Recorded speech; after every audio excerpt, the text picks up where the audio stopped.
Bon, Alexandre, quand tous les feux semblent ouverts comme ça, tout va bien. Il y a un danger ou pas? Toujours. Toujours dans la compétition de haut niveau, il y a toujours la remise en cause nécessaire. C'est vrai qu'on est sur une période qui est bonne pour nous.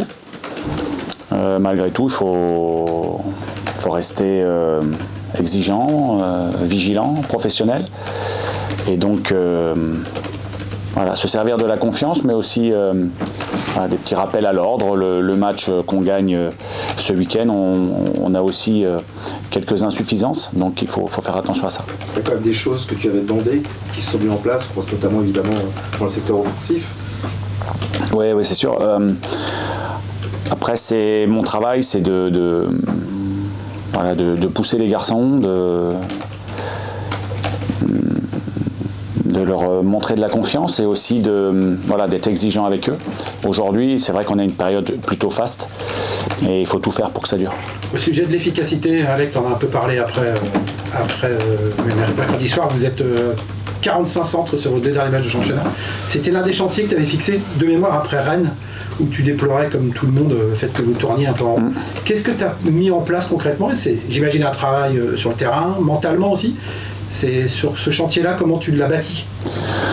Dans la communication avec le groupe, c'est toujours pointer du doigt ce qu'on doit améliorer. C'est montrer aussi à travers des vidéos, des situations où on doit prendre plus d'initiative. Et puis c'est sur le terrain, des exercices sur le terrain, à l'approche du but. Voilà, c'est toujours ces 3 leviers-là, voilà, faire prendre conscience par un discours, montrer et puis mettre en place sur le terrain. C'est après, Jim le disait un peu, le cercle vertueux aussi derrière, puisque aujourd'hui on se sent plus libéré du fait des résultats évidemment, avec la confiance que ça accompagne. Et donc forcément offensivement on tente plus, on ose plus, on se lâche un peu quoi. Ensuite c'est une bonne dynamique qui est enclenchée à ce niveau-là aussi. C'est sûr, la bonne dynamique elle est enclenchée. Maintenant notre travail, notre mission c'est de la faire perdurer le plus longtemps possible. Voilà, on sait toujours que le football, la vie c'est souvent une histoire de cycle. Aujourd'hui si on est dans un bon cycle, il faut rester très très très vigilant. Très motivé, très ambitieux pour faire que ça continue. Sur le plan offensif, est-ce que tu estimes qu'aujourd'hui ton équipe livre ce qu'elle a, quasiment elle est à 100% en tout cas dans ce domaine-là, par rapport aux intentions en tout cas, ou est-ce que tu penses qu'elle peut encore plus se montrer encore plus dangereuse sur certains aspects? Je pense aux frappes lointaines peut-être. Oui. Non, mais on est dans la bonne direction. Maintenant, il faut continuer comme ça. Plus dur dans le football, c'est la constance. C'est la constance dans le travail, dans les contenus, dans l'efficacité. Et aujourd'hui, on en est là. Voilà, continuer à ce que de match en match, on arrive à se créer des actions et puis surtout à en convertir. C'est une histoire de connexion aussi. On en parlait, je crois, quand défensivement, vous sembliez avoir trouvé vraiment une solidité et qu'ensuite il y avait l'étape suivante aussi, elle se montrait plus dangereux. Forcément l'aspect offensif ça prend des fois un petit peu plus de temps pour les connexions, c'est forcément plus compliqué dans les 30 mètres adverses. Oui, forcément intégrer des joueurs, il y a Jim qui est arrivé, on a cherché aussi la bonne formule entre Bamba Dieng, entre Ibranian, aujourd'hui Esteban. Donc on cherche et puis on regarde très attentivement ce que nous montrent les uns et les autres pour trouver la meilleure formule possible. Aujourd'hui on est plutôt mieux et il faut continuer dans cette voie-là. Jim a utilisé un mot, il a parlé d'audace, vous avez demandé aux joueurs d'être audacieux.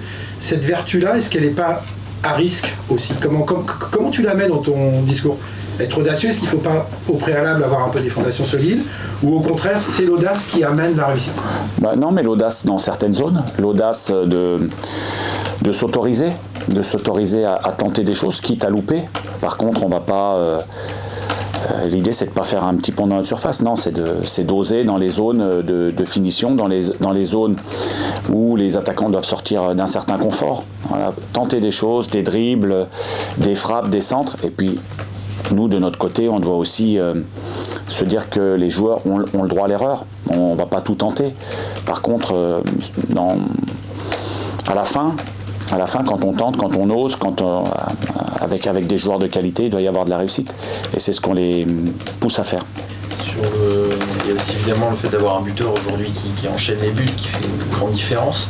Est-ce que sa qualité, au-delà de sa grande force devant le but à Esteban, c'est d'avoir su aussi créer ses liens, ses connexions, et inversement avec les passeurs derrière, avec cette ligne de 3 offensifs et les autres? Oui, c'est une histoire de connexion, je suis d'accord. Oui, Esteban peut aussi donner du lien par rapport à sa qualité technique aussi, parce que il est capable de faire beaucoup de choses aujourd'hui, et ça amène aussi du lien à notre jeu, et ça nous fait du bien, oui, effectivement. On peut parler d'Auxerre? Oui. Oui, on va appuyer où ça fait mal. Tu as vécu les 2 derniers matchs là-bas, quasiment 2 scénarios identiques. Bon, en plus, c'est pas neutre pour toi, Auxerre. Le match aller, tu avais même été en colère, je crois, après ce match-là. Qu'est-ce que tu retiens de celui-là? Vous aviez gagné le Havre ensuite après, mais qu'est-ce que vous avez appris de ce match-là qui avait été cruel, mais qui vous avait pas plu surtout? Sur les 2 matchs qu'on fait à Auxerre, on est plutôt bien. Dans les contenus, on est plutôt bien. Après, le sport de haut niveau, c'est l'efficacité, bien évidemment.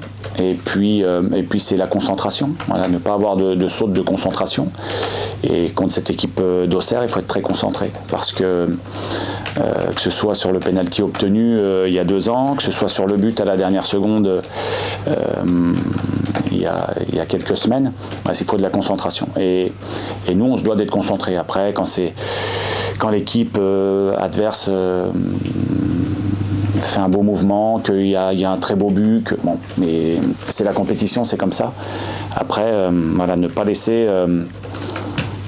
ne pas se disperser, rester focus jusqu'à la fin du match, et ça nous sert aussi pour les échéances suivantes. Voilà, les dernières minutes sont très importantes et il faut le bon comportement. Tu te verrais bien gagner à la 90e là?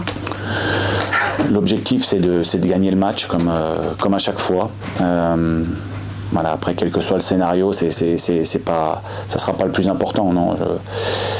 Moi, ce que je veux, c'est gagner. Après, que ce soit contre Auxerre ou un autre, c'est pas le problème. Moi, je trace ma route. Je suis pas à regarder spécialement ce match-là, cet adversaire-là. Aujourd'hui, on est dans une bonne dynamique. On doit s'inscrire là-dedans, et que ce soit Auxerre, pour moi, aujourd'hui, c'est pas la priorité.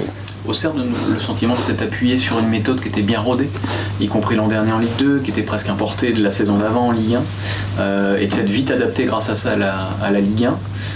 Vous, ça a pris un petit peu plus de temps, ce qui était logique, mais on a l'impression que vous avez trouvé aussi la méthode pour vous adapter à la Ligue 1. Tu dirais que c'est un peu ces 2 cheminements-là pour finalement arriver à exister à ce niveau-là? Oui, chacun fait comme il peut, avec les moyens du moment. Nous, on a commencé, quand on regarde bien la période des 3 matchs qu'on a perdus sur la première, deuxième et troisième journée, quand on regarde les compositions d'équipe, il y a quasiment 50% de l'équipe qui n'était pas là.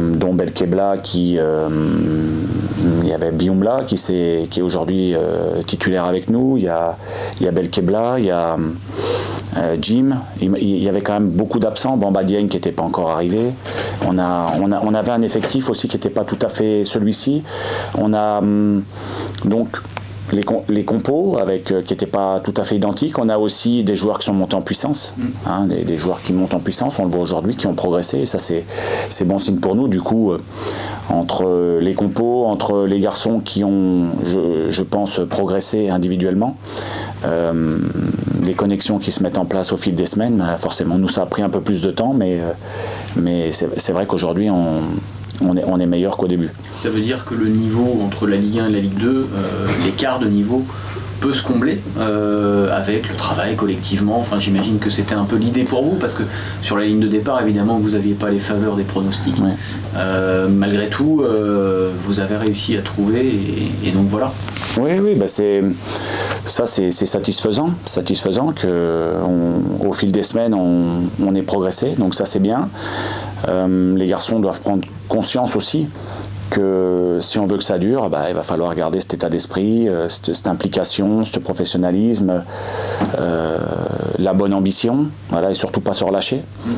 Et à l'image du match de coupe, là où quand on se relâche un petit peu, contre n'importe quel adversaire, on peut être en difficulté. Donc encore une fois, on cherche à prendre tous les éléments rencontrés en match pour pouvoir progresser. Et ce match de QRM, pour nous, oui, il est aussi intéressant que le groupe, avec beaucoup de rotation, ait quand même réussi à gagner chez un adversaire qui n'était pas facile à manœuvrer, qui était plutôt en forme ces dernières semaines et qui a, à mon sens, fait un bon match. Et voilà, donc nous, on doit tirer profit de tous ces éléments-là pour surtout pas se relâcher et nous donner envie, avec la confiance accumulée, de toujours avancer.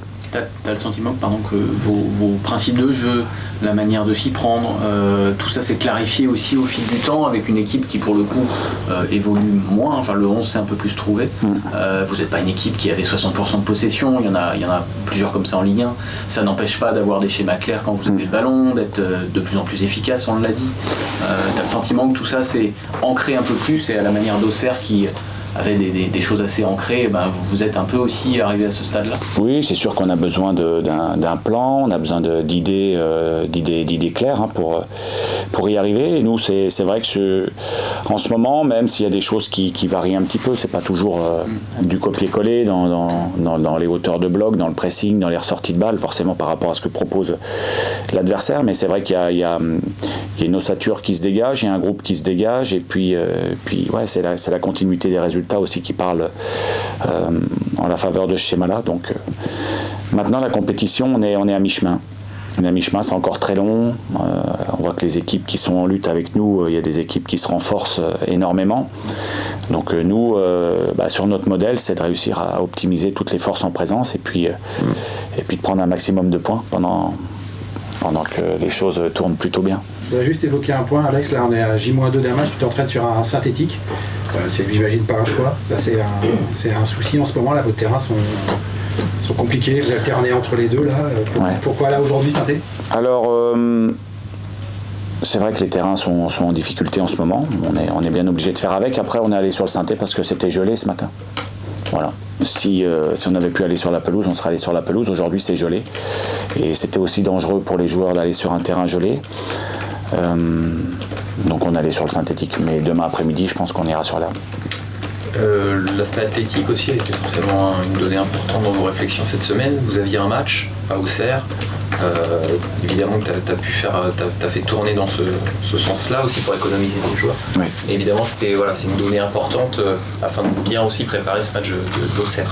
Oui, la difficulté quand on a un match en coupe et que l'adversaire ne l'a pas, c'est vrai que c'est pas tout à fait les mêmes dynamiques. On avait décidé de laisser au repos quelques joueurs qui avaient des pépins. Ça, c'était la première chose. On voulait aussi économiser certains autres en les emmenant sur le banc, mais en diminuant le temps de jeu. On a pu les faire rentrer aux alentours d'une demi-heure, donc c'est plutôt bien. Et puis on avait aussi l'intention de voir le reste du groupe en action pour voir où en étaient les uns et les autres. Donc à ce titre-là, avec la qualification, ça s'est plutôt bien déroulé. Donc on est content. Et puis après, le risque des garçons qui restent à la maison ici, c'est de faire des séances pour avoir suffisamment de rythme aussi le week-end. Donc il y avait pas mal de choses à gérer pour le staff cette semaine. Et parmi les absents cette semaine, il y avait Emmanuel Bioumla que tu avais une petite chose de ménager. C'était en lien aussi avec ses pépins physiques qu'il a eu récemment, pas forcément trop non plus avec lui. Oui, Manu, c'est quelqu'un qui était blessé à plusieurs reprises l'année dernière avec Bordeaux. Il a eu un petit pépin, musculaire d'ailleurs en sélection, où il est revenu blessé. Donc là, le fait d'accumuler, on n'avait pas envie de prendre de risques avec lui, donc on l'a laissé tranquille. Où en sont les autres, ceux qui avaient quelques pépins? On pense à Harris notamment, vu que Carlens était sur le terrain ce matin. Voilà, où en sont les uns les autres qui avaient des petits soucis? Il y a encore des incertitudes les concernant, on va voir. Ils ont repris, mais on va voir. Donc il reste la séance de demain qui va être importante pour évaluer un peu leurs sensations. On verra avec eux jusqu'au dernier moment. Tu as inclus Harris aussi là? Il n'était pas là aujourd'hui? Ouais, Harris, il avait un programme individuel, donc on verra bien si les garçons se sentent bien. Et ça, on va l'évaluer demain. Jordan était là. Pardon, Jordan a repris. Ouais, Jordan a repris aussi ce matin. On l'a fait sortir à la mi-temps, il a pris un coup. Donc pareil, on va voir. Ce matin, ça avait l'air d'aller, mais il reste une séance demain pour prendre tous les éléments en compte.